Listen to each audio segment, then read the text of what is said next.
Welcome and thank you for choosing freeconferencecall.com. You're helping people around the world communicate for free. There are 27 participants in the conference. Please announce yourself.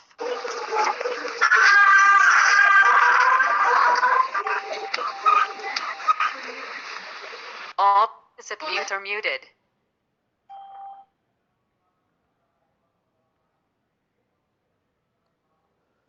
So I think today I'm visible to you all.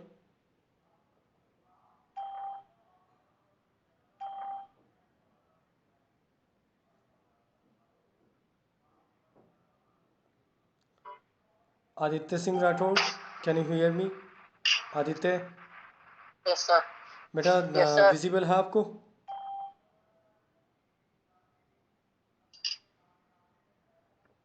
बेटा दिखाई दे रहा हूँ मैं? No, sir. मेरा screen दिखाई नहीं दे रहा आपको? नहीं सर, आपका प्रोफाइल फोटो और नरेश स्वामी लिखा हुआ आ रहा है सर। ओके, वेट एक बार फिर से मैं देखता हूँ।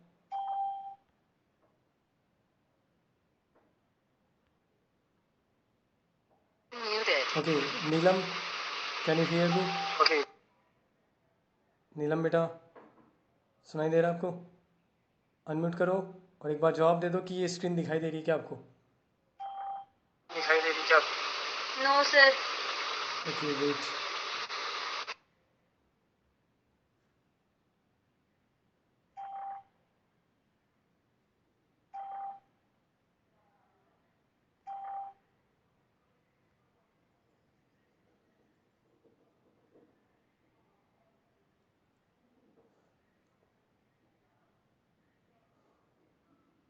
Welcome and thank you for choosing freeconferencecall.com. You're helping people around the world communicate for free.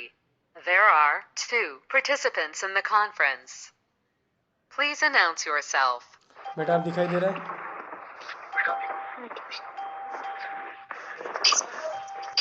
हाँ सर, आप दिख रहे हो आप। ठीक है, चलो अच्छी बात है। हाँ सर। दिख रहा हूँ मैं सबको? सर वापस नहीं आया सर, आप वापस नहीं दिख रहे। दिखाई दे रहा हूँ हाँ मैं? सर, अब सही है। ठीक है, अच्छी बात हाँ है। Sir. All participants are muted.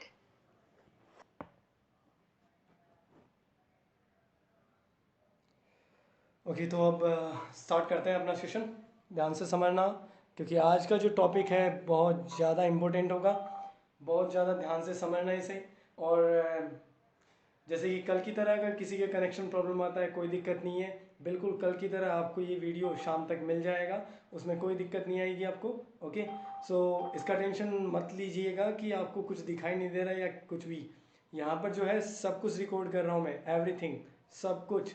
और सब कुछ आपके पास शाम तक ईजीली मैं पहुँचा दूंगा सबको। ठीक है, तो उसमें कोई पैनिक होने की ज़रूरत नहीं है आपको कि मैं दिखाई नहीं दे रहा या मैं सुनाई नहीं दे रहा। ओके, तो ध्यान से समझिएगा। आज का टॉपिक हम स्टार्ट करते हैं ट्रिग्नोमेट्री से। और आज का टॉपिक है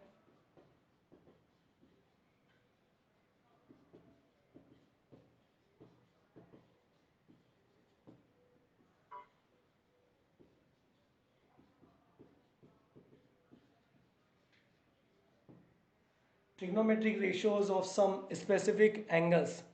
Trigonometric ratios of some specific angles, मतलब अब हम यहाँ पर ट्रिग्नोमेट्रिक रेशियोज पढ़ रहे हैं, और वो भी कुछ स्पेशल एंगल्स के लिए। कुछ स्पेशल एंगल्स के लिए हम यहाँ ट्रिग्नोमेट्रिक रेशियोज का जो वैल्यू है वो फाइंड आउट करेंगे। और स्पेशल एंगल्स जो है, कौन कौन से एंगल्स हम पढ़ेंगे यहाँ पर? 0 degree, then 30 degree, 45 degree, 60 degree और 90 डिग्री। केवल इन एंगल्स के लिए हम ट्रिग्नोमेट्रिक रेशियोज का जो वैल्यू है उसे हम फाइंड आउट करेंगे। और ये इम्पोर्टेंट इसलिए भी कह रहा हूँ क्योंकि ये नेक्स्ट जो हमारा चैप्टर होगा, चैप्टर नंबर 9, चैप्टर नंबर 9 इन एंगल्स के बिना फाइंड आउट नहीं हो सकता। पूरा चैप्टर इन एंगल्स के ऊपर डिपेंड कर देगा। सो चैप्टर नंबर जो 9 है वहाँ से 3 या 4 मार्क्स का एक ही क्वेश्चन आएगा केवल। और वो क्वेश्चन केवल और केवल आज का जो हमारा टॉपिक कंप्लीट करेंगे उससे कंप्लीट होगा। तो आज का टॉपिक बहुत ज़्यादा इम्पोर्टेंट है, चैप्टर नंबर 8 में भी और चैप्टर नंबर 9 में भी। इसका एक एक लाइन बहुत ध्यान से पढ़िएगा, अभी भी या फिर अभी नहीं तो आप शाम को ज़रूर पढ़िएगा इसे, जब मैं तुम्हें ये जो वीडियो है ये सेंड कर दूंगा। ठीक है, तो ध्यान समझना। पहले हम फाइंड आउट करते हैं इन सारे ट्रिग्नोमेट्रिक रेशियोज का वैल्यू इन सारे एंगल्स पर। तो हम केवल और केवल इन एंगल्स के लिए फाइंड आउट करेंगे वैल्यूज़, बाकी किसी एंगल्स के लिए नहीं। ऐसा नहीं है कि बाकी एंगल पर फाइंड आउट नहीं कर सकते, कर सकते हैं और करेंगे, लेकिन वो नेक्स्ट क्लास में करेंगे 11th में। ठीक है, तो अभी तो हम केवल और केवल 90 डिग्री तक के एंगल के बारे में पढ़ेंगे 10th क्लास के अंदर। आगे जब मैथमेटिक्स लेंगे तो उसमें हम 1000 एंगल, 2000, 3000 उनकी भी बात करेंगे। ठीक है, तो देखो हम यहाँ पर जो ट्रिग्नोमेट्रिक रेशियोज है उनको मैं एक बार फिर से यहाँ लिख देता हूँ कि जो ट्रिग्नोमेट्रिक रेशियोज है वो किसके रेशियो को रिप्रेजेंट करता है। ये हमने ऑलरेडी फर्स्ट लेक्चर से ही बात किया था। तो जैसे मैं यहाँ लिख देता हूँ sine theta, then cos theta, tan theta, cot theta, sec theta and cosec theta. तो ये हमारे पास 6 ट्रिग्नोमेट्रिक रेशियोज होते हैं और इन 6 ट्रिग्नोमेट्रिक रेशियोज को भाई अब तो कम से कम याद करो, बहुत अच्छे से ढंग से इनको याद करो। ओके, तो इनका जो वैल्यू है ये किसके रेशियो को रिप्रेजेंट करता है, इसको हम लिख सकते हैं P B P upon H H B से, जिसमें पहला ट्रिग्नोमेट्रिक रेशियो पहले रेशियो को रिप्रेजेंट करेगा पी अपॉन एच, सेकेंड वाला हो जाएगा बी अपॉन एच, थर्ड वाला बनेगा पी अपॉन बी, फोर्थ यहाँ से उल्टा बनेगा बेस अपॉन परपेंडिकुलर, फिफ्थ यहाँ से अपोजिट बन जाएगा हाइपोटेनियस अपॉन बेस, और कोसेक यहाँ से अपोजिट एच अपॉन बी। तो तीनों लेक्चर्स के मैंने ये जो चीज़ है ये तुम्हें समझाई है, तो कम से कम अब इसको याद करो। ठीक है, अब मैं अपना टॉपिक स्टार्ट करता हूँ और मैं अब फाइंड आउट करूंगा 0 डिग्री के रेस्पेक्ट में सारे ट्रिग्नोमेट्री रेशियोज का वैल्यू 0 डिग्री के रेस्पेक्ट में। तो अब ये जो मेथड मैं सिखा रहा हूँ इसे हम कहेंगे ज्योमेट्रिकल मेथड। कौन सा? Geometrical method to find out the trigonometric ratios for these specific angles। Already CBSE board examination में ऐसा क्वेश्चन बन गया है, जैसे find sine 30 degree by using geometrical method.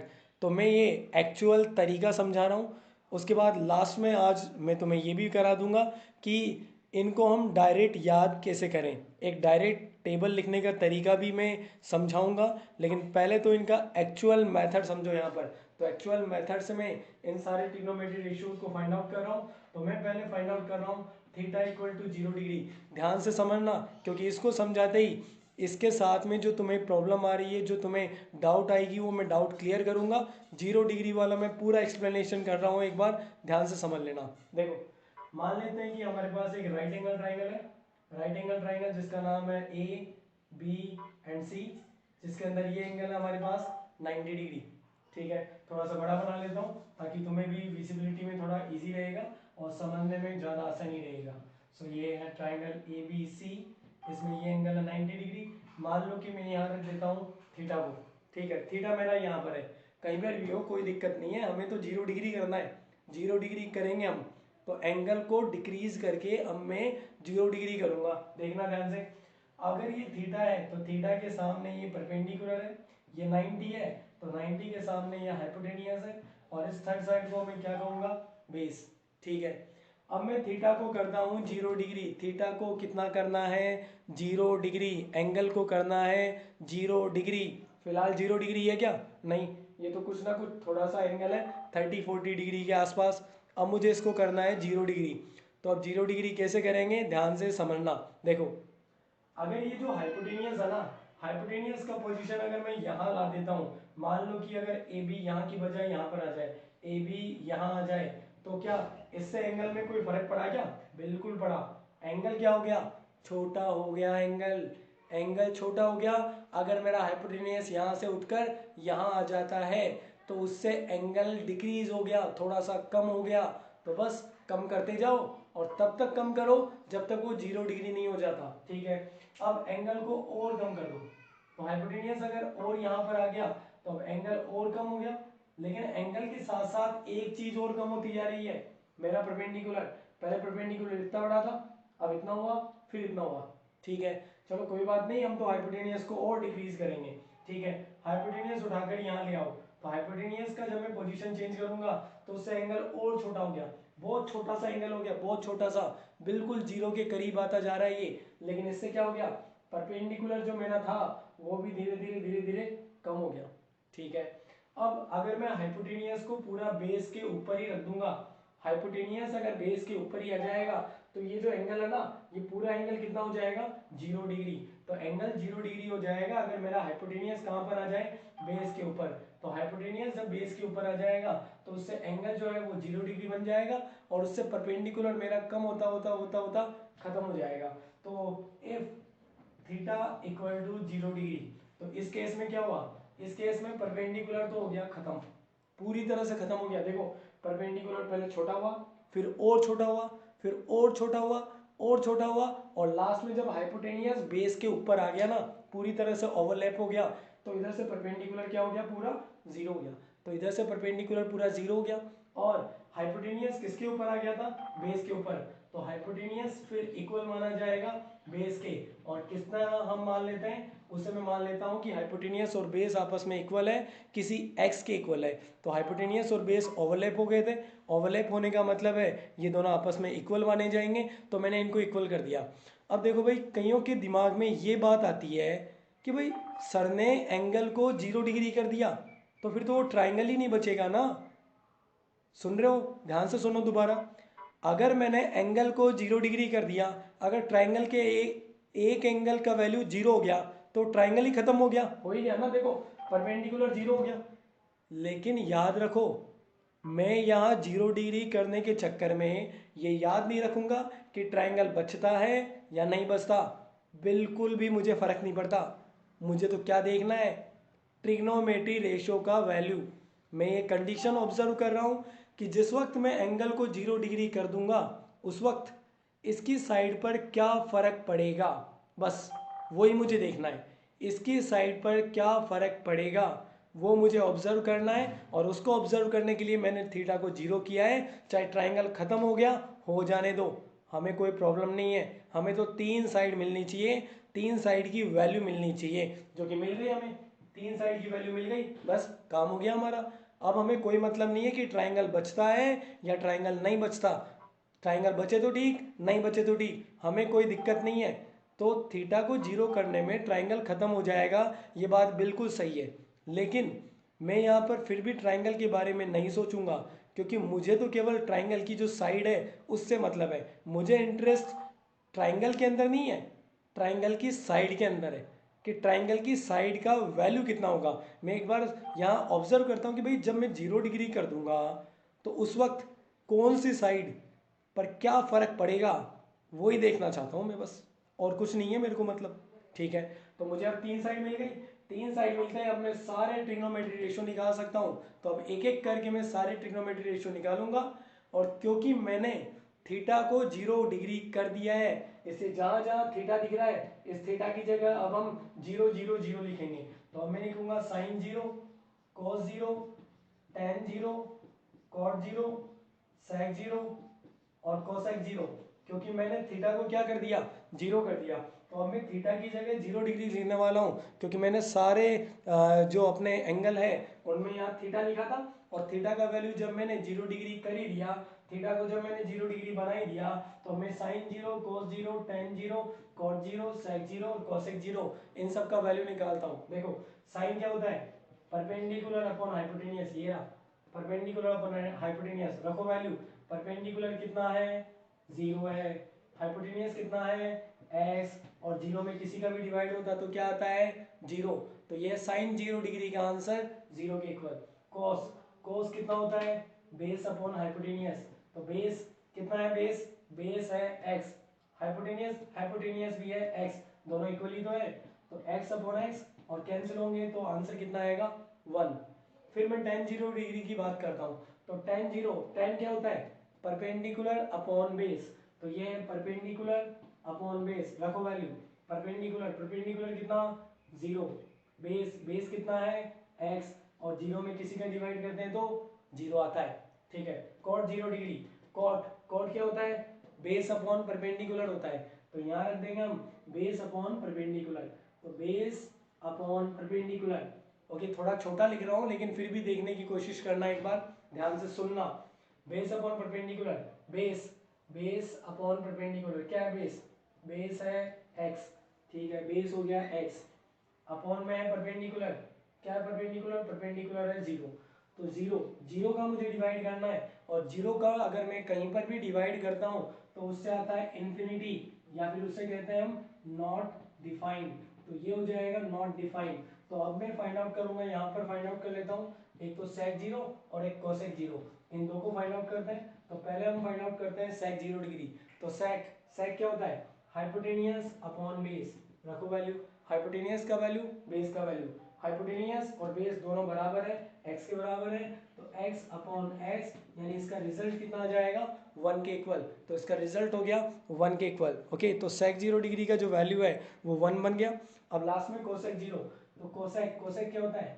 Hypotenuse upon perpendicular, यहाँ पर भी वैल्यू रखो, पहले हाइपोटेनियस की जगह मैं रख दूंगा यहाँ पर x, अपॉन में है परपेंडिकुलर, तो परपेंडिकुलर की जगह 0, और 0 का मैं डिवाइड करूंगा तो इसका भी आंसर आएगा इन्फिनिटी, या फिर इससे कहता हूँ मैं नॉट डिफाइंड।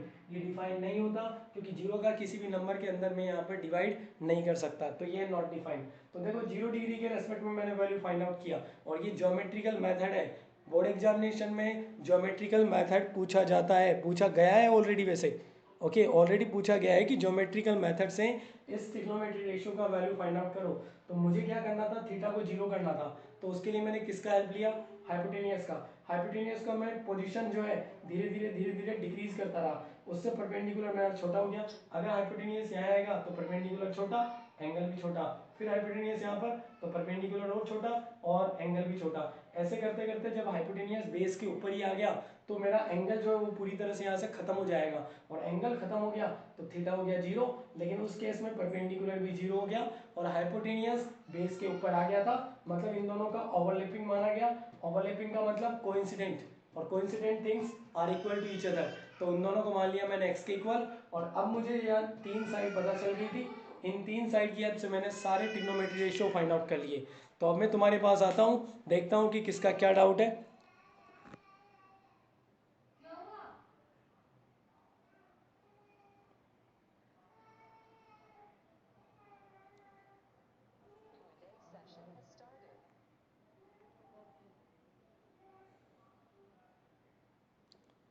काव्या बेटा, बेटा सुनाई दे रहा है आपको? बेटा आपकी आवाज़ तेज़ नहीं आ रही मेरे पास, बहुत स्लो आ रही है।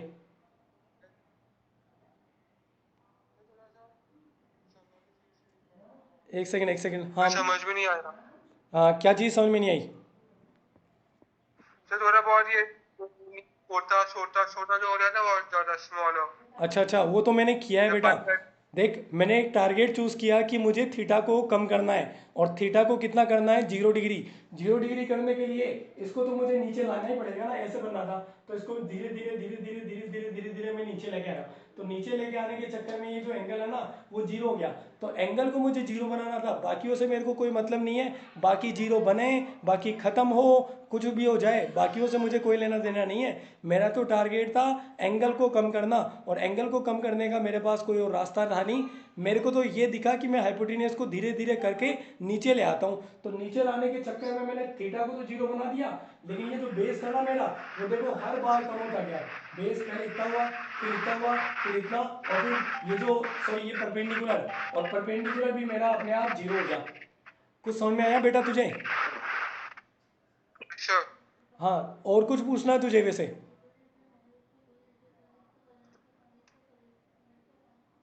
सुन रहा है बेटा?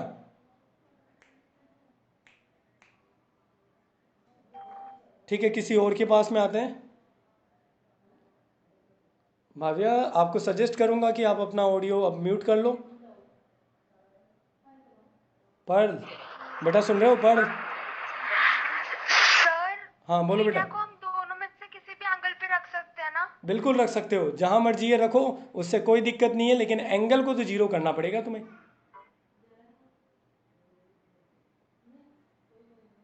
बेटा समझ में आया कुछ?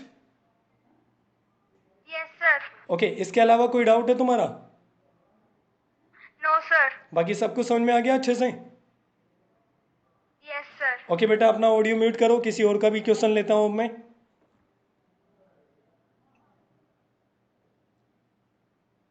सूर्यांश, सूर्यांश सुनाई दे रहा है बेटा? सूर्यांश, सूर्यांश शर्मा। चलो किसी और को ट्राई करते हैं अब। दिव्यांश कुमावत। हाँ दिव्यांश। इसका मेन मतलब सर इसका मेन मतलब कि इसका वो रेशो कैसे निकालना है इसका? दोबारा बोल। सर ये आपने बताया ना trigonometric ratios of some specific angles, हाँ हाँ, तो सर इसका मेन मतलब क्या है इसका? इसका मेन मतलब ये है कि जब एक ट्रायंगल मेरे पास दे दिया होता है और ट्रायंगल में जब 3 साइड मुझे पता होती है ना, तब तो मैं ट्रिग्नोमेट्री रेशियो बड़े आसानी से निकाल सकता हूँ, जैसा कि मैंने पुराने अपने सेकंड लेक्चर पहले लेक्चर में किया था। लेकिन अगर मान लो कि ट्रायंगल की साइड नहीं दे, ट्रायंगल के अंदर एंगल दे दे, फिर मैं ट्रिग्नोमेट्री रेशियो कैसे निकालूंगा? बिना साइड के केवल एंगल की हेल्प से ट्रिग्नोमेट्री रेशियो निकालने का पर्पज़ है मेरा ये। समझ गया बेटा? Yes sir. यानी इसमें मुझे साइड की जरूरत नहीं पड़ती, एंगल की जरूरत पड़ती है। मान लो एंगल दे रखा हो, जैसा ये तो मैंने क्या किया कि मैंने पूरा डेराइव किया है एक तरह से कि 0 डिग्री के रेस्पेक्ट में मैंने तीनों साइड पता की और फिर मैंने एक एक रेशियो को पता किया। लेकिन अब जब तुम्हें आगे जब क्वेश्चन दिया जाएगा तो क्वेश्चन में तुम्हें डायरेक्ट काम में लेना पड़ेगा कि साइन 0 डिग्री, देखते ही तुम 0 लिख दो कि साइन 0 डिग्री का वैल्यू हमें पता चल गया, 0 है तो 0 है, उसको तुम्हें अब बनाने की जरूरत नहीं है। ये कोस 0 डिग्री, देखते ही उसे 1 रख दो क्योंकि कोस 0 डिग्री का वैल्यू मैंने डेराइव कर दिया 1 के इक्वल। समझ गया बेटा दिव्यांश? Yes sir. ठीक है, अपना ऑडियो म्यूट कर जल्दी से अब। सूर्यांश एक बार मैं वापस आने की कोशिश करता हूँ तुम्हारे पास। हाँ सूर्यांश बेटा, सुन पा रहे हो आप?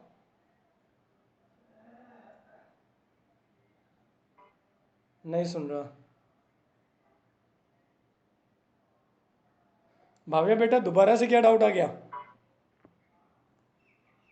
सर एग्जाम में क्या ये डायग्राम बना सकते हैं? हाँ बेटा, बिल्कुल बना सकते हो। अगर ये क्वेश्चन आता है कि find the value of cos 0 degree by using geometrical method, तभी बनाओगे। ये मेथड कौन सा है? कौन सा मेथड है बेटा ये? ज्योमेट्रिकल। बिल्कुल, अगर ज्योमेट्रिकल लिखा आता है ज्योमेट्रिकल एग्जाम में मेथड। तो ही तुम्हें ये डायग्राम बनाना है, वरना तो तुम्हें ये वैल्यू याद करनी है। याद नहीं, बल्कि मैं तो इसकी सबकी टेबल बनाना सिखाऊंगा। तो टेबल में क्या है, बहुत जल्दी जल्दी याद हो जाएगी वैल्यूज़ और बहुत जल्दी जल्दी लिख सकते हो। तो ये चीज़ तो मैं तुम्हें ऑल्टरनेट के तौर पर लिखा रहा हूँ। इस चीज़ से तुम साइन 0 डिग्री कोस 0 डिग्री इनकी वैल्यू याद नहीं करोगे, वो तो तुम्हें शॉर्ट में बताने के लिए टेबल बनाएंगे। टेबल 2 मिनट में बन जाएगी और इन सब का वैल्यू एक साथ आ जाएगा। इतना कुछ माथापूरी करने का जरूरत नहीं पड़ेगा, इतना कुछ टेंशन नहीं लेना। ये मेथड केवल और केवल ज्योमेट्रिकल मेथड है। जब एग्जाम में आता है ज्योमेट्रिकल मेथड तो करो, वरना इसको मत करो। समझ गए बेटा? ठीक है सर। ठीक है बेटा, अपना ऑडियो म्यूट करो और अब मैं ये क्वेश्चन आंसर, चलो एक और क्वेश्चन ले लेते हैं। रौनक गुप्ता बेटा, मैं तुम्हें म्यूट नहीं कर पा रहा यहाँ से। हाँ, मैं छवि पालावत को कर दिया। छवि पालावत, सुन रहे हो बेटा? छवि, सर हाँ बोल बेटा, बोल बेटा। सर इसमें ऑल टाइम एंगल 0 ही लेना है क्या? नहीं बेटा, ये मैंने केवल 0 डिग्री के रेस्पेक्ट में फाइंड आउट किया इसलिए। अब आगे मैं 30 भी करूँगा, फिर 45 भी करूँगा, तो एक एक करके बता रहा हूँ। तो मैंने जब यहाँ पहले से टारगेट कर लिया था कि मुझे 0 डिग्री के रेस्पेक्ट में फाइंड आउट करना है, इसलिए मेरे को 0 करना पड़ा। जब मैं 90 डिग्री वाला करूँगा तो मैं एंगल को इंक्रीज करके 90 भी करूँगा। ठीक है बेटा? Okay sir. ठीक है, ऑडियो म्यूट करो अपना। ठीक है, तो अब मैं ये जो क्वेश्चन आंसर है इसका सेशन एंड कर रहा Q&A हूँ। session is over. और अब जितने भी अनम्यूट थे उन सबको एक बार मैं म्यूट कर लेता हूँ और उसके बाद मैं दोबारा से अब नया यानी 90 डिग्री के लिए पढ़ेंगे अब अपन। ठीक है, ये सारे के सारे म्यूट हो गए। अब मैं 90 डिग्री के लिए समझा रहा हूँ बेटा, सब ध्यान से समझना। 90 डिग्री बता रहा हूँ, ये जो 30, 45, 60 है ये अपन बाद में करेंगे, एक बार मैं 90 कर लेता हूँ। ठीक है, ध्यान से समझना। देखो अब मैं 90 डिग्री के रेस्पेक्ट में इन सबको फाइंड आउट करूँगा। एक बार इनकी मैं हेल्प आराम से ले सकता हूँ इन सबका, इससे मैं इनको रफ नहीं कर रहा हूँ, सेम काम में आ जाएंगे मेरे ये। ठीक है, तो मेरे ये सेम काम में आ जाएंगे, मैं इनको रफ नहीं कर रहा, मैं इधर रफ कर देता हूँ इस बार। ओके, स्टार्ट करते हैं हम। इस बार हम थीटा का वैल्यू कितना रखना चाहते हैं, 90 डिग्री। तो अब मैं फाइंड आउट करूंगा 90 डिग्री के रेस्पेक्ट में सारे ट्रिग्नोमेट्रिक रेशियोज का वैल्यू। ध्यान से समझना, 90 डिग्री।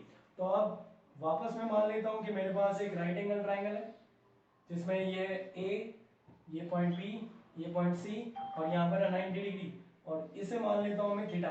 भाई थीटा को यहाँ मानो कोई फर्क नहीं पड़ता, थीटा को एक ही जगह मानो, बी की जगह मानो, कोई दिक्कत नहीं है। मुझे तो केवल एंगल को 90 डिग्री तक पहुँचाना है, कुछ भी करके, चाहे मैं किसी को कम करूँ किसी को ज़्यादा करूँ, कोई ख़त्म हो तो हो जाए, मुझे कोई मतलब नहीं है। मुझे तो एंगल करना है 90 डिग्री, कैसे भी 90 डिग्री तक पहुँचाना है इस एंगल को।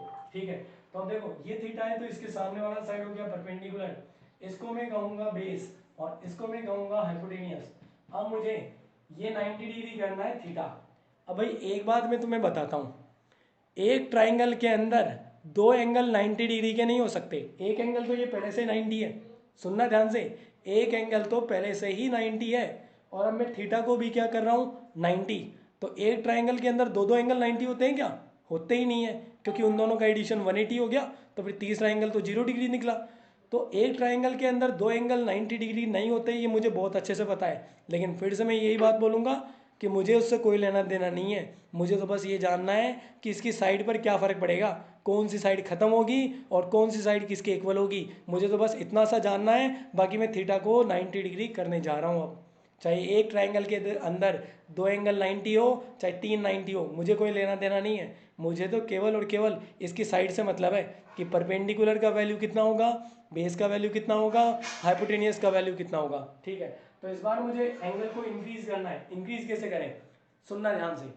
जैसे मान लो कोई सी भी एक बिल्डिंग है, बिल्डिंग को हम ऐसे देख रहे हैं, ठीक है, बिल्डिंग को मैं देख रहा हूँ। अब जैसे जैसे मैं बिल्डिंग की तरफ आगे जाऊंगा, जैसे जैसे मैं आगे जाऊंगा बिल्डिंग के लिए, तो मेरी गर्दन क्या है, ऊपर होती जाएगी, ऊपर होती जाएगी। ठीक है, बिल्डिंग के बिल्कुल पास पहुंचेंगे तो अपनी गर्दन क्या होगी, बिल्कुल ऊपर। मतलब एंगल पहले अपनी आंखों के साथ जो एंगल बन रहा था आइज के साथ, वो छोटा बन रहा था, फिर मैं धीरे धीरे ऊपर देखना चालू करा, ऊपर देखना चालू करा और एंगल क्या हो गया, बढ़ गया। तो यहाँ पर मैं उसी चीज़ का हेल्प लूंगा, इसको मैं नज़दीक लाऊंगा, हाइपोटेनियस को मैं ऐसे बदलूंगा। हाइपोटेनियस ऐसे बदलने पर ये जो एंगल क्या हुआ, एंगल क्या होगा, इंक्रीज हो जाएगा, एंगल बढ़ेगा, एंगल बड़ा हो जाएगा। तो एंगल तो बड़ा हो गया लेकिन ये बेस तो छोटा हो गया ना। तो एंगल में इंक्रीज करने के लिए अब क्या कर रहा हूँ, हाइपोटेनियस को इस तरफ ला रहा हूँ धीरे धीरे। ठीक है, अब यहाँ हाइपोटेनियस आया, एंगल और बढ़ गया, एंगल और बड़ा हो जाएगा, और एंगल और बड़ा होगा तो बेस और छोटा हो जाएगा। और जब ये हाइपोटेनियस पूरी तरह से परपेंडिकुलर के ऊपर आएगा, इस तरह से देखो, ये इस तरह से, यहाँ से ये हाइपोटेनियस है, इसको मैं धीरे धीरे धीरे धीरे धीरे धीरे यहाँ ला रहा हूँ, और यहाँ पर आते ही बिल्कुल वर्टिकल हो जाएगा। ये जैसे वर्टिकल हुआ तो वर्टिकल तो 90 डिग्री होता ही है ना, यहाँ बेस खत्म हो जाएगा। वो बात मैंने मान ली कि बिना बेस के एंगल कैसे मेजर करूँगा, बिना बेस के एंगल कैसे मेजर करेंगे, तो कोई दिक्कत नहीं है। वर्टिकल चीज़ भी तो 90 बोली जाती है, तो यहाँ वर्टिकल होते ही उसको मैं क्या बोल दूंगा, 90 डिग्री। तो अब इस केस में मैंने थीटा को कर दिया 90 डिग्री, और 90 डिग्री करने के चक्कर में क्या हुआ, बेस मेरा यहाँ से कम हुआ और कम हुआ और कम हुआ और बेस हो गया पूरा खत्म। तो बेस का तो वैल्यू हो गया 0, और हाइपोटेनियस इस बार किसके पास आ गया, परपेंडिकुलर। तो हाइपोटेनियस इक्वल हो जाएगा परपेंडिकुलर के, और दोनों को मैं मान लूंगा x के इक्वल। तो इस बार हाइपोटेनियस परपेंडिकुलर के इक्वल होगा और बेस का वैल्यू होगा 0, क्योंकि इस बार मैंने एंगल को 0 डिग्री नहीं 90 किया है, एंगल को बढ़ाना था मुझे। तो एंगल को बढ़ाने के लिए मैंने हाइपोटेनियस को इस तरह से कन्वर्ट किया, यहाँ पर यहाँ पर यहाँ पर, और फिर जैसे ये बिल्कुल स्ट्रेट आया, वर्टिकल आया, तो वर्टिकल का मतलब 90 डिग्री, बिल्कुल इस तरह से। जब वो बिल्कुल स्ट्रेट हो जाएगा तो उसको बोलेंगे अपन 90 डिग्री। ठीक है, वर्टिकल हो जाएगा। तो अब मैं इन सब का वैल्यू रख देता हूँ। देखो यहाँ से परपेंडिकुलर, परपेंडिकुलर कितना है x, हाइपोटेनियस, हाइपोटेनियस भी है x, कट जाएगा और इसका वैल्यू आएगा 1। बेस अपॉन हाइपोटेनियस, तो बेस 0, हाइपोटेनियस x, और 0 के अंदर किसी का भी डिवाइड करते हैं तो कितना आता है 0। देन tan 0 डिग्री पड़ता है 10, सॉरी यहाँ पर मैं इन सारे एंगल को मैं चेंज करूंगा क्योंकि इस बार मैंने थीटा को 90 कर दिया, तो मैं यहाँ पर रखूंगा इन सब एंगल का वैल्यू यहाँ पर 90 और फिर इन सबको फाइंड आउट करूंगा। तो ये sin 90 हुआ, ये cos 90, अब tan 90, perpendicular upon base, perpendicular x upon base, base कितना है 0 और 0 का डिवाइड करता होता आता है इंफिनिटी या नॉट डिफाइंड। ठीक है, अगला बेस अपॉन परपेंडिकुलर, तो बेस है 0 और परपेंडिकुलर, परपेंडिकुलर कितना है x, 0 में किसी का भी डिवाइड करते हैं तो 0।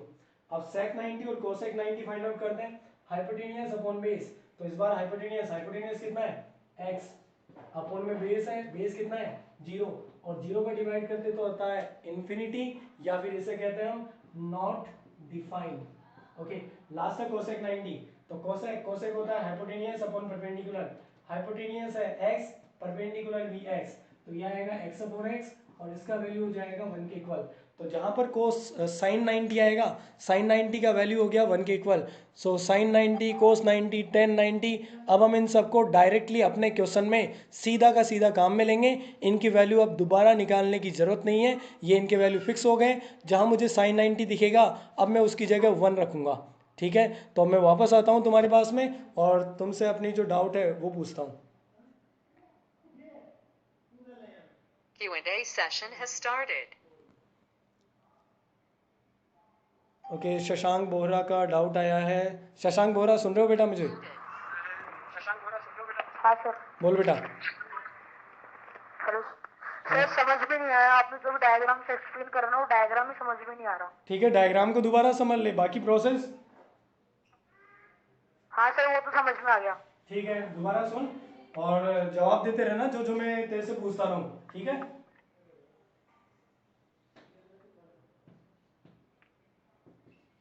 शशांक सुन रहा मुझे? हाँ सर। बता थीटा को मुझे कितना डिग्री करना है इस बार?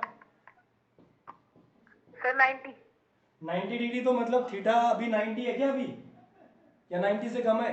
नहीं सर, 90 से कम है। तो इसको बढ़ाना पड़ेगा मतलब। हाँ सर। ठीक है, मान ले कि यहाँ पर मैं हाइपोटेनस को उठाकर यहाँ ले आता हूँ, तो क्या इस केस में ये थीटा बढ़ेगा या कम होगा? सर कम होगा। कम होगा।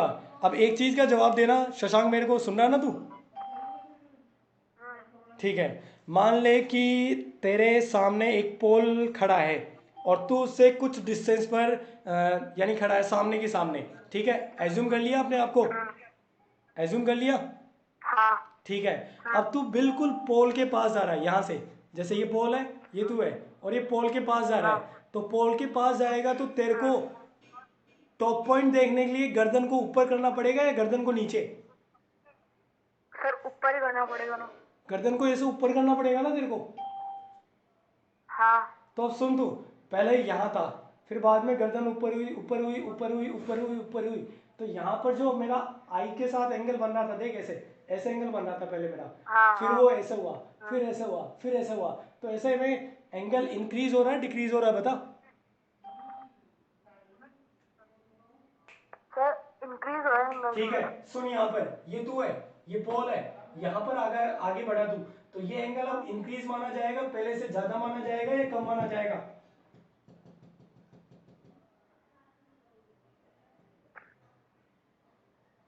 बता भाई, एंगल बढ़ेगा या कम होगा? ये देख इसके पास आ रहा है, ये पोल है। सर कंफ्यूजन हो रहा है। देख सुन एक बार, तू ध्यान से सुन एक बार। ये मान ले ये पोल है, यहाँ पर ये तू है। अब धीरे धीरे यहाँ पर जब पास में आएगा, तो पास में आएगा तो मैं कौन से एंगल की बात कर रहा हूँ? ये जो तेरा यहाँ मान ले तू, ठीक है, तो अब इसके साथ में इसका एंगल बन रहा है ऐसे। अब तू यहाँ पर आ गया तो अब एंगल बढ़ेगा ये, तो अब ये वाला एंगल ज्यादा बड़ा होगा या फिर ये वाला एंगल ज्यादा बड़ा होगा? सर आवाज नहीं आ रही सर आपकी। ठीक है, देख बेटा ये बात कि अगर मान ले कि एक यहाँ पर पोल है और अगर तू यहाँ पर खड़ा है इस तरह से, तेरा डायग्राम ही बनाना पड़ेगा मेरे को, और कोई इलाज नहीं है, और तू यहाँ से देख रहा है, तो यहाँ से देख रहा है तो ये एंगल अभी क्रिएट हो रहा है। जब मान ले कि तू यहाँ चलकर थोड़ी देर आगे आता है और यहाँ पर खड़ा हो जाता है, तो अब ये एंगल जो है वो अब इंक्रीज हुआ माना जाएगा या डिक्रीज, बता। सर डिक्रीज होगा एंगल, तो डिक्रीज होगा, कम होगा। कम होगा?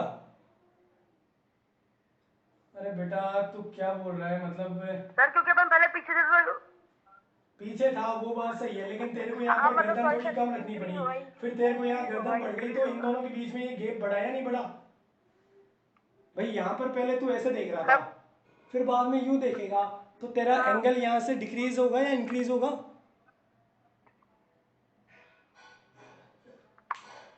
अरे इस लाइन के साथ देख, इस लाइन के साथ देख, देख मैं तेरे को देख रहा हूँ अभी, ठीक है, इस लाइन के साथ देखना, ये लाइन है, ठीक है, साथ में देख।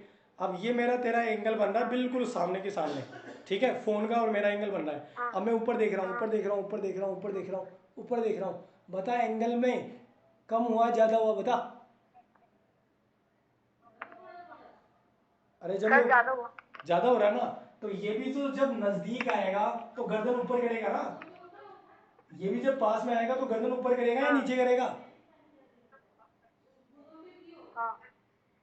शशांक जवाब दे भाई।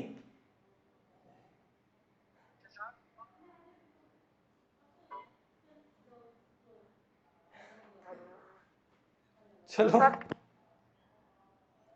चल शशांक एक बार तू म्यूट कर। हाँ भाई किसी और का भी क्वेश्चन है, जल्दी बोलो भाई, अगला क्वेश्चन पूछो, बाकी सब अगला क्वेश्चन बोलो भाई। बेटा अगला क्वेश्चन युवराज सिंह राठौड़, ये गया, दोबारा करना युवराज, दोबारा क्वेश्चन पूछ। किसी और का कोई क्वेश्चन है जल्दी बोलो बेटा, किसी का भी कोई क्वेश्चन है?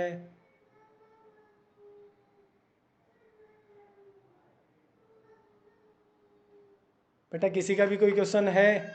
मैं एंड कर रहा हूँ फिर। Q&A session is over.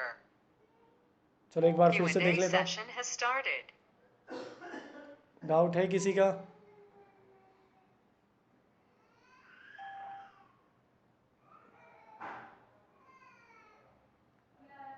Okay Q&A session is over.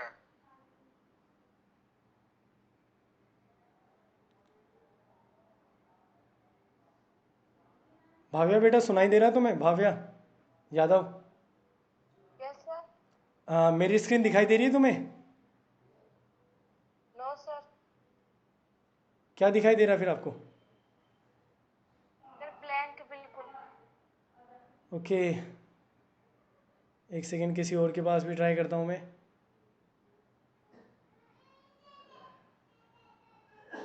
नमन जांगीड़ सुन पा रहे हो मुझे? Naman Jangid, yes ma'am, yes sir. तो बेटा आपको स्क्रीन दिखाई दे रही है क्या मेरी? Yes sir. हाँ दिख रहा हूँ मैं आपको अभी? हाँ सर दिख रहा हूँ, बोर्ड भी दिख रहा है, सब दिख रहा है। बहुत बढ़िया बात है बेटा, आपने मुझे बता दिया। चलो ठीक है फिर मैं क्वेश्चन स्टार्ट करता हूँ। ठीक है नमन बेटा बहुत बहुत धन्यवाद, म्यूट करो अपने आप को। अगला क्वेश्चन मैं अब अगला स्टार्ट कर रहा हूँ मैं। तो 0 और 90 डिग्री हो गया। ओके मैंने सोचा कल वाला प्रॉब्लम आ गया सही, ठीक है। सो अब मैं 0 और 90 के बाद में अब अगले एंगल की बात करता हूँ, और अगला एंगल अब मैं लेने जा रहा हूँ 45 डिग्री। और बेटा अगर ये शशांक बोरा के लिए, शशांक बोरा अगर अभी भी डाउट है ना तो एक बार मुझे कॉल कर लेना, ठीक है, मैं आपका डाउट कॉल पर क्लियर करने की कोशिश करता हूँ फिर।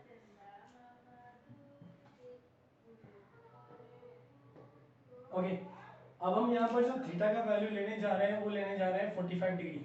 तो थीटा का वैल्यू इस बार हम 45 डिग्री लेंगे, और फिर यहाँ से ऑब्जर्व करेंगे कि अब हमारे पास ये ट्रिग्नोमेट्री रेशियोज का वैल्यू कितना होता है, ध्यान से समझना। तो मैं फिर से एक बार राइट एंगल ट्राइंगल लूंगा, राइट एंगल ट्राइंगल जिसके अंदर ये है थीटा, ये है पॉइंट ए बी और ये सी जहाँ पर 90 डिग्री का एंगल बन रहा है। फिलहाल मुझे थीटा को करना है 45 डिग्री, थीटा को कितना करना है 45। तो भाई अब मुझे कम ज़्यादा कुछ करने की ज़रूरत नहीं है, मैं तो ये मान लूंगा कि यही मेरा 45 डिग्री है, तो इसको मैंने 45 डिग्री मान लिया। अब हमें ट्राइंगल का एंगल सम प्रॉपर्टी पता है कि ट्राइंगल के तीनों एंगल का जो एडिशन होता है वो होता है 180। ट्राइंगल के तीनों एंगल का सम कितना होता है 180। तो 180 में से अगर इन दो एंगल को मैं माइनस करूंगा तो ये एंगल मुझे मेरे पास बच जाएगा, और इस एंगल का वैल्यू ऑटोमेटिकली कितना बचेगा 45 डिग्री। तो इस एंगल का वैल्यू ऑटोमेटिकली हमारे पास 45 डिग्री आ गया है। तो ये एंगल 90 था, इसको मैंने 45 माना, तो ये वाला एंगल अपने आप 45 हो गया। और सोच कर देखो, एक ट्राइंगल के अंदर दो एंगल इक्वल हो गए, मतलब आइसोस्केल ट्राइंगल। दोबारा सोचो, एक ट्राइंगल में दो एंगल इक्वल इक्वल हो जाने का क्या मतलब है, आइसोस्केल ट्राइंगल। 9th क्लास में हमने पढ़ा था ये। तो 9th क्लास में हमने पढ़ा था कि एक ट्राइंगल में जब दो एंगल इक्वल आते हैं तो वो ट्राइंगल माना जाता है आइसोस्केल ट्राइंगल। और आइसोस्केल ट्राइंगल में जो दो एंगल इक्वल होंगे उनके अपोजिट की दो साइड भी इक्वल होगी। ये थीटा है तो इसके सामने परपेंडिकुलर, इसके सामने ये हो गया बेस, और ये हो गया हाइपोटेनियस। तो अभी फिलहाल में ये दो एंगल इक्वल है, इनकी वजह से इनके दो सामने वाले जो साइड है उनको भी हम इक्वल कर देंगे। और यहाँ बोलेंगे कि जो परपेंडिकुलर है ना वो बेस के इक्वल है, और वो दोनों कितने हैं, कोई एक्स होगा। तो परपेंडिकुलर और बेस इक्वल हो गए। क्यों हो गए दोबारा बताता हूँ। देखो, ये एंगल तो 90 होगा, इसका तो मैं कुछ नहीं कर सकता, राइट एंगल ट्राइंगल लेना पड़ेगा। इस थीटा को मैंने जब 45 कर दिया तो ट्राइंगल की एंगल सम प्रॉपर्टी से ये एंगल भी कितना आ गया 45। और जब ट्राइंगल के अंदर दो एंगल आपस में इक्वल हो जाते हैं तो दो एंगल इक्वल आते हैं, उस ट्राइंगल का नाम होता है आइसोस्केल ट्राइंगल। और उसमें दो एंगल के अपोजिट की दो साइड भी आपस में इक्वल होती है। तो परपेंडिकुलर और बेस को मुझे इक्वल कहना पड़ेगा, तो मैंने किसके इक्वल बोल दिया, एक्स के इक्वल। अब जरूरत पड़ी कि हाइपोटेनियस तो पता ही नहीं है, मुझे तो परपेंडिकुलर पता चल गया, बेस पता चल गया, हाइपोटेनियस नहीं है। तो कोई बात नहीं, हम पाइथागोरस थ्योरम से हाइपोटेनियस को फाइंड आउट करेंगे। और पाइथागोरस थ्योरम है hypotenuse square equal to base square plus perpendicular square. तो हाइपोटेनियस नहीं पता, बेस है एक्स का स्क्वायर, परपेंडिकुलर भी एक्स का स्क्वायर। तो ये दोनों मिलाकर कितने हो गए 2x का स्क्वायर इक्वल टू हाइपोटेनियस का स्क्वायर। फिलहाल मैं यहाँ से हाइपोटेनियस पता करूंगा तो स्क्वायर हटाऊंगा, स्क्वायर हटाते ही इस पर आ जाएगा अंडर रूट, मतलब ये हो जाएगा hypotenuse equal to under root of 2x square. तो x के पास स्क्वायर है तो x तो बाहर निकल जाएगा, लेकिन अंडर रूट के अंदर 2 बच जाएगा। तो हाइपोटेनियस आएगा अंडर रूट 2x के इक्वल। तो हाइपोटेनियस आ गया अंडर रूट 2x। दोबारा बताता हूँ मैं इसे, दो एंगल इक्वल आते हैं, उनके अपोजिट की दो साइड को इक्वल कर दिया मैंने, एक को बोला परपेंडिकुलर, एक को बोला मैंने बेस, और दोनों को मैंने क्या बोल दिया x। हाइपोटेनियस की मुझे जरूरत पड़ी तो मैंने पाइथागोरस थ्योरम लगाया, hypotenuse square equal to base square plus perpendicular square. इसमें मैंने बेस का वैल्यू रखा x, परपेंडिकुलर की जगह भी मैंने रखा x, दोनों मिलकर हो गए 2x स्क्वायर। यहाँ से स्क्वायर हटाकर जब मैं अंडर रूट लगाऊंगा तो अंडर रूट में 2x स्क्वायर, तो x के पास स्क्वायर है, x बाहर निकल जाएगा, जबकि अंडर रूट के अंदर बच जाएगा 2। मुझे अब तीन वैल्यू पता चल गई, perpendicular x, base x, hypotenuse under root 2x। इन सब में रखो और इन सब का वैल्यू फाइंड आउट कर लो। तो इस बार मैं अब इन सब का वैल्यू फाइंड आउट करूंगा, और इन सब के लिए अब मैं यहाँ थीटा की जगह रखूंगा 45। तो sign 45, cos 45, tan 45, cot 45, sec 45 और एक cosec 45। तो अब इन सब का वैल्यू रखते हैं अपन, परपेंडिकुलर अपॉन हाइपोटेनियस, परपेंडिकुलर है x, hypotenuse under root 2x, x कटेगा 1 अपॉन अंडर रूट 2, ठीक है। cos होता है बेस अपॉन हाइपोटेनियस। फिर से मैं इन दोनों का वैल्यू रखता हूँ, पहले बेस की जगह है हमारे पास x, हाइपोटेनियस है under root 2x, x cut गया 1 अपॉन अंडर रूट 2, ठीक है। tan 45, tan थीटा होता है परपेंडिकुलर अपॉन बेस, जिसमें परपेंडिकुलर x, बेस x, तो यह आएगा x अपॉन x, और x अपॉन x कितना हो जाएगा 1। कॉट होता है बेस अपॉन परपेंडिकुलर, सो दिख रहा है ये सबको आपको। So base upon perpendicular, base है x, परपेंडिकुलर x, तो ये भी आएगा x अपॉन x, और कैंसिल होकर बन जाएगा 1। sec 45 हाइपोटेनियस अपॉन बेस, तो हाइपोटेनियस रखेंगे हम अंडर रूट 2x अपॉन में बेस, तो बेस है मेरे पास में x कटेगा और इसका वैल्यू आएगा अंडर रूट 2 के इक्वल, तो अंडर रूट 2 हो गया। कोसेक हाइपोटेनियस अपॉन परपेंडिकुलर, फिर से मैं हाइपोटेनियस की जगह लिखूंगा अंडर रूट 2x अपॉन में परपेंडिकुलर, तो परपेंडिकुलर है एक्स एक्स कटेगा और इसका भी वैल्यू आएगा √2। तो ये हमारे पास में सारे ट्रिग्नोमेट्री रेशो, जबकि इस बार हमारे पास जो थीटा था 45 डिग्री। तो ये 45 डिग्री के रेस्पेक्ट में सारे ट्रिग्नोमेट्री रेशियोज का वैल्यू है। तो एक बार फिर से मैं तुम्हारे सबके पास आता हूँ और देखता हूँ कि किसका क्या डाउट है। तो एक बार फिर से डाउट के लिए आता हूँ।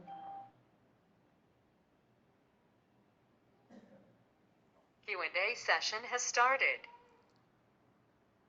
ओके, आईफोन गया वापस।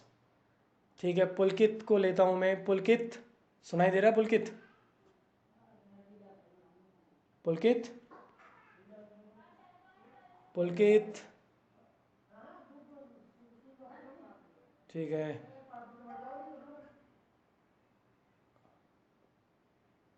भाव्या। यस हाँ बोलो बेटा, सर। बोलो बेटा, बोलो। सर वो आपने लास्ट में क्या किया वो वाला समझ में नहीं आया। बिल्कुल सेक सर और जो आपने लास्ट में किया वो एक बार दोबारा समझा दो। कॉर्नर वाला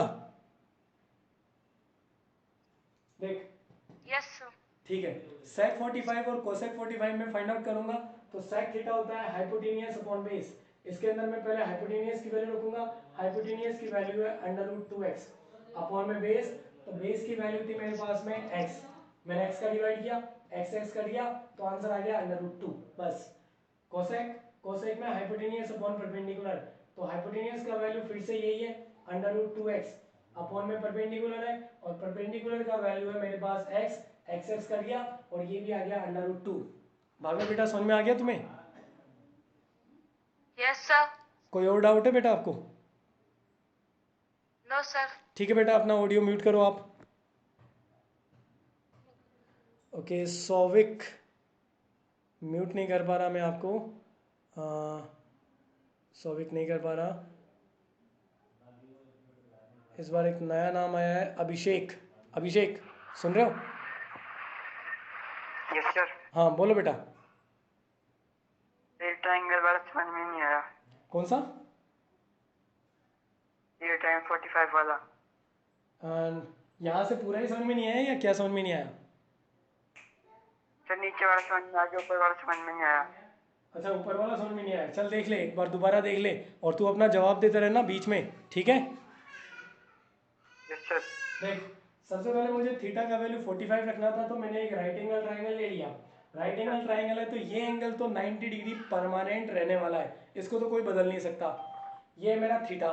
तो ये थीटा है, तो थीटा के सामने वाले को मेरे को परपेंडिकुलर बोलना पड़ा। इसको मैंने 90 के सामने हाइपोटेनियस बोला, और ये बेस। अब याद आया कि थीटा को मुझे 45 करना है, तो ठीक है, मैंने थीटा को कर दिया 45। तो अब ट्राइंगल के तीनों एंगल को जब ऐड करते हैं तो तीनों एंगल का एडिशन आता है 180। 180 में से दो एंगल को मैं माइनस करूंगा, तो तीसरा एंगल अपने आप आ जाएगा 45। ये तुझे अभिषेक समझ में आ गया कि ये 45 दो एंगल क्यों हो गए यहाँ पर? Yes sir. ठीक है, अब जब दो एंगल इक्वल होते हैं तो दो सामने वाली साइड भी इक्वल होती है, याद है ये तुझे? Yes sir. तो इसके सामने वाला बेस और इसके सामने वाला परपेंडिकुलर दोनों इक्वल हो गए। किसके इक्वल हो गए? किसी एक्स के इक्वल हो गए होंगे, मुझे क्या पता, तो मैंने तो एक्स मान लिया उनको। ये बात क्लियर हो गई तेरे को? Yes sir. ठीक है, अब मैं हाइपोटेनियस को पता करूंगा, क्योंकि राइट एंगल ट्राइंगल में दो साइड तो मुझे पता चल गई, अब केवल तीसरी की जरूरत है। तो तीसरी साइड को मैं कैसे फाइंड आउट करूंगा? पाइथागोरस थ्योरम से। तो पाइथागोरस थ्योरम लिखेंगे, hypotenuse square equal to base square plus perpendicular square. यहाँ हाइपोटेनियस नहीं पता, बेस की जगह मैं रखूंगा एक्स का स्क्वायर, परपेंडिकुलर परपेंडिकुलर की जगह भी एक्स का स्क्वायर। बेटा जिसका भी ये ऑडियो ऑन है, थोड़ा सा अपनी आवाज को बंद ही रखो, बेटर रहेगा। एक्स स्क्वायर का एडिशन हो जाएगा 2x²। यहाँ से स्क्वायर हटाकर मैं अब इस पर अंडर रूट लगाऊंगा, तो अंडर रूट में 2x²। एक्स के पास स्क्वायर है तो एक्स तो अंडर रूट के बाहर निकल जाएगा, लेकिन ये जो 2 है 2 अंडर रूट के अंदर रहेगा। अभिषेक तुझे समझ में आ गया ये चीज? Yes sir. ठीक है बेटा, अपना ऑडियो अब म्यूट कर दो।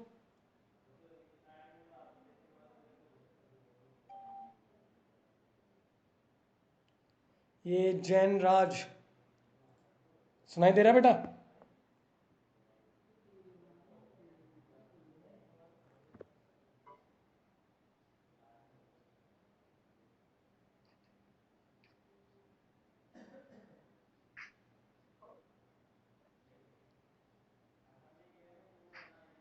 सौविक मैं तुम्हें म्यूट नहीं कर पा रहा, क्या प्रॉब्लम आ रहा है पता नहीं है।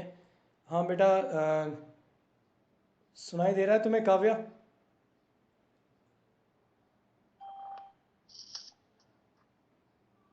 Yes sir. हाँ बोलो बेटा, क्या डाउट है? सर ये हाइपोटेन्यूज 2x स्क्वायर पे स्क्वायर कहाँ पे गया ये समझ में नहीं आ रहा मुझे। सर हाइपोटेन्यूज 2x स्क्वायर ये बात है सर। अरे बेटा जब यहाँ पर था हाइपोटेनियस का स्क्वायर, तो मुझे हाइपोटेनियस का स्क्वायर थोड़ी पता करना, मुझे तो हाइपोटेनियस पता करना है। तो स्क्वायर को हटाना है। स्क्वायर को हटाते कैसे हैं? अंडर रूट लगा के हटाते हैं। तो अंडर रूट लगा दूंगा मैं, ऐसे लगाऊंगा hypotenuse square equal to 2x square. इधर भी अंडर रूट लगा दे, इधर भी लगा दे, तो इधर तो ये अंडर रूट से स्क्वायर कट गया।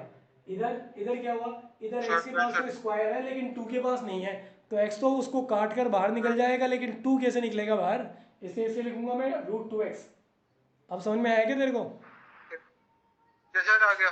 ठीक है, ऑडियो म्यूट कर। अब लास्ट एंगल और बताता हूँ क्योंकि मेरे पास टाइम कम है, इसके जस्ट बाद में मेरा एक और क्लास रहेगा, इसलिए मैं अब सबको म्यूट कर लेता हूँ एक बार। Q&A session is over. तो जो अनम्यूट हुए थे उन सबको मैं म्यूट कर लेता हूँ, बाकी ये भाव्या म्यूट है, अनम्यूट है अभी तक। ओके ठीक है, अब मैं लास्ट एंगल की बात करूँगा हमारे 30 और 60 की। तो 30 और 60 एक ही साथ बात करूँगा मैं, ध्यान देना। 30 और 60 दोनों एंगल एक साथ ही बताऊँगा, एक ही ट्राइंगल के अंदर दोनों चीज़ कवर हो जाएगी। तो मैं 30 और 60 दोनों एंगल की एक साथ बात कर रहा हूँ। और फिलहाल अब मैं ये साइन कोस टेन निकालना नहीं सिखाऊंगा, मैं सिखाऊंगा 3 साइड को पता करना। 3 साइड को पता करके ये खुद निकालते रहना तुम, ठीक है? तो अब मैं इनको फाइंड आउट करना नहीं सिखाऊंगा, मैं तो फाइंड आउट करना सिखाऊंगा कि 3 साइड कैसे पता चलेगी। और भाई ये वाला जो टॉपिक है बहुत ज़्यादा इंपॉर्टेंट है। 12th क्लास वाले जो भी एंटर कर रहे हैं वो ध्यान रखो कि अभी 10th क्लास चल रही है, तो कमेंट लेफ्ट कर जा जल्दी से। सो देखो, अब हम बात करेंगे अब हम थीटा दोनों एक साथ बात कर रहे हैं, 30 डिग्री और 60 डिग्री दोनों एंगल की हम एक साथ बात कर रहे हैं, 30 डिग्री और 60 डिग्री दोनों की। तो मैं लूंगा एक इक्विलेटरल ट्राइंगल जिसके 3 एंगल होते हैं आपस में इक्वल और तीनों साइड भी इक्वल होती है, तीनों साइड भी इक्वल होती है। तो मैंने क्या लिया है? एक इक्विलेटरल ट्राइंगल लिया है जिसकी 3 साइड इक्वल होती है, तीनों एंगल भी इक्वल होते हैं। तो यहाँ तीनों एंगल हो गए 60 डिग्री, तीनों साइड भी इक्वल है, तो तीनों साइड को मैं कितना मान लूंगा? 2x 2x 2x 2x। क्यों? x भी तो मान सकता था, मान लो कोई दिक्कत नहीं है, लेकिन उससे क्या है कैलकुलेशन में थोड़ी सी प्रॉब्लम आने वाली थी, इसलिए मैंने कैलकुलेशन को इजी बनाने के लिए 2x मान लिया। अब ये हमें कैसे पता चलेगा? कोई बात नहीं, x के साथ करके देख लो। x के साथ में तुम जरूर ट्राई करना इस क्वेश्चन को, x के साथ में इस क्वेश्चन को करके देखना कि मैं अगर 2x की जगह x लूँगा तो फिर ये किस तरह से आएगा। आंसर पर जरा सा भी फर्क नहीं पड़ने वाला, ये मैं श्योर कर देता हूँ कि आंसर पर कोई फर्क नहीं पड़ता। 2x की जगह अगर तुम 10x भी मानते हो, मान लो कोई दिक्कत नहीं है, सेम आंसर देगा। तो 2x मानो, 10x मानो, x मानो, 5x मानो, उससे आंसर पर जरा से फर्क नहीं पड़ेगा। तो फिलहाल मैंने ये 2x लिया है, ये मेरा इक्विलेटरल ट्राइंगल था। तो इक्विलेटरल ट्राइंगल में हम ट्रिग्नोमेट्री काम में कैसे लेंगे? तो मैं अब यहाँ राइट एंगल ट्राइंगल जरूर बनाऊंगा, क्योंकि राइट एंगल ट्राइंगल में भी हम ट्रिग्नोमेट्री लगा सकते हैं। तो मैंने अब यहाँ से एक परपेंडिकुलर का कंस्ट्रक्शन किया है, मैंने एक परपेंडिकुलर बना दिया है। और इक्विलेटरल ट्राइंगल के अंदर 1 मिनट रुकना एक बार।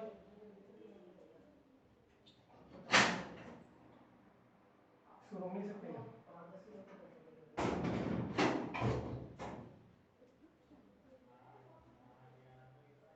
ओके सो देखते हैं वापस, ध्यान से समझना। इक्विलेटरल में मैं ट्रिग्नोमेट्री नहीं लगा सकता था, मुझे 90 डिग्री की ज़रूरत थी, बहुत ज़रूरी था, तो मैंने एक परपेंडिकुलर बना दिया। ठीक है, परपेंडिकुलर बन गया। अब जब इक्विलेटरल ट्राइंगल में जो 90 डिग्री होता है ना, वो सामने वाली साइड को 2 इक्वल पार्ट में डिवाइड करता है। तो मतलब ये वाली डिस्टेंस कितनी बोली जाएगी? x, और इधर वाली डिस्टेंस भी कितनी हो जाएगी? x।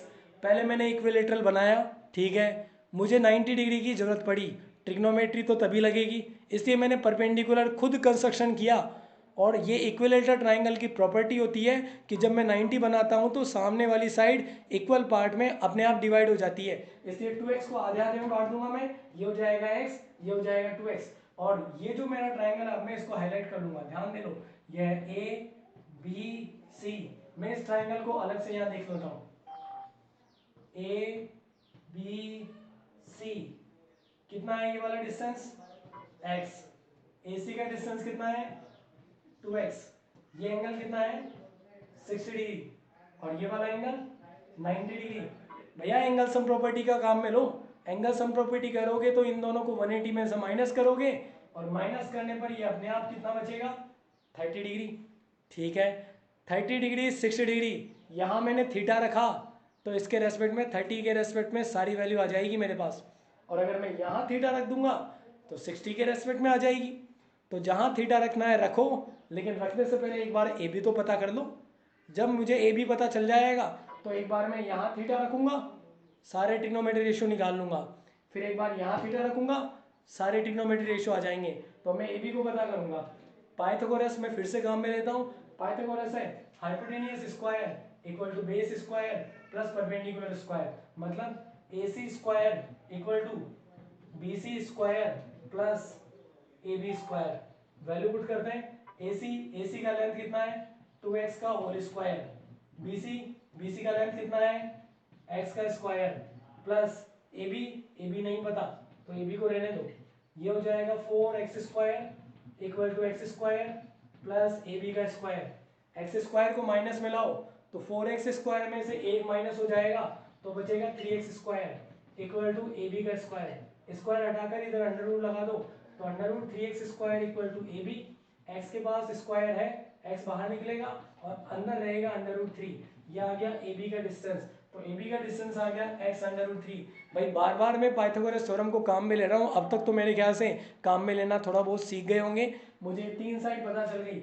अब जब मैं 30 के रेस्पेक्ट में निकालूंगा तो थीटा को यहाँ रखूंगा और थीटा को रखते ही इसको बोलूंगा परपेंडिकुलर, ये हो जाएगा हाइपोटेनियस और ये आ जाएगा बेस। मुझे 3 साइड पता चल गई, बस तीनों का वैल्यू रख कर सारे ट्रिग्नोमेट्री रेशियो पता कर लो, और जब मुझे 60 निकालना पड़ेगा तो मैं यहाँ रखूंगा थीटा और इसके सामने अब इसको मुझे कहना पड़ेगा बेस, ये परपेंडिकुलर, ये हो जाएगा बेस और ये हो जाएगा हाइपोटेनियस। तो पहले इक्विलेटरल लिया, तीनों एंगल 60 के हुए, तीनों साइड को 2x माना, 90 डिग्री खुद बनाया मैंने ताकि राइट एंगल ट्राइंगल बन जाए, ये एंगल 90 का हो गया और फिर मैंने इस ट्राइंगल को यहाँ बाहर निकाल दिया, इस ट्राइंगल को मैंने अलग से निकाल लिया और इस ट्राइंगल में मैं बात करूंगा कि ये 2x है ये x है, तो 2x पाइथागोरस से मैंने तीसरी साइड पता की और अब मैं यहाँ थीटा रखकर 30 वाली वैल्यू निकालूंगा और यहाँ पर थीटा रखकर 60 वाली वैल्यू निकालूंगा। ठीक है, तो लास्ट के मेरे पास में 2 मिनट है क्योंकि इसके बाद मेरा 12th में है क्लास, तो कुछ क्वेश्चन पूछता हूँ मैं तुमसे। Q&A session has started. ये आईफोन 11 बेटा आज मैं तुम्हें अनम्यूट नहीं कर पा रहा, पता नहीं क्या प्रॉब्लम आ रहा, नहीं कर पा रहा मैं। अभिषेक, हाँ अभिषेक का आ गया। अभिषेक सुन रहे हो तुम मुझे? सर हाँ बोल बेटा। सर दोनों एंगल एक में निकालना जरूरी है क्या? दोबारा बोल। सर दोनों एंगल एक में निकालना जरूरी है? जरूरी तो नहीं था लेकिन अपने आप ही हो गया, तो मैं क्या करूँ? एक एंगल को 60 रखा तो दूसरा अपने आप ही 90 आ गया, सॉरी 30 आ गया, फायदा हो गया ना। एक ट्राइंगल से 2 वैल्यू निकाल सकता हूँ, जब थीटा को यहाँ रखूंगा तो ये परपेंडिकुलर कहलाएगा और फिर मैं सारे वैल्यू निकाल लूंगा, फिर मैं थीटा को यहाँ से उठाकर यहाँ रखूंगा, फिर ये वाला परपेंडिकुलर बन जाएगा और फिर इसके रेस्पेक्ट में भी वैल्यू निकाल लूंगा मैं, तो एक साथ ही 2 काम हो गए ना, बढ़िया बात है। ठीक है बेटा? Yes sir. हाँ तो वो मजबूरी थी, अपने आप ही हो गया, मैंने तो कुछ नहीं किया, 60 रखते ही तीसरा एंगल अपने आप ही 30 आ गया, तो मैं क्या करूँ। ठीक है।